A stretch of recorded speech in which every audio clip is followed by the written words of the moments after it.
10 ketul ikan patin. So kita tengok apa barang yang dapat dalam combo nombor 1.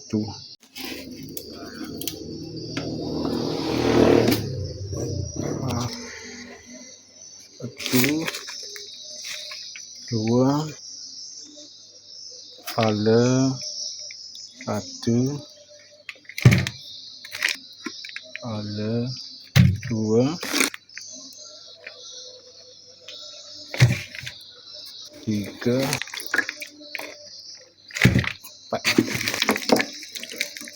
lima,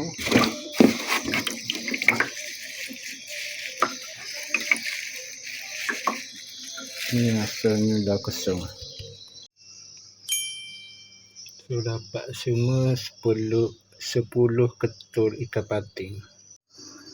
So ini aja barang yang kita dapat. Beg lazih dah kosong.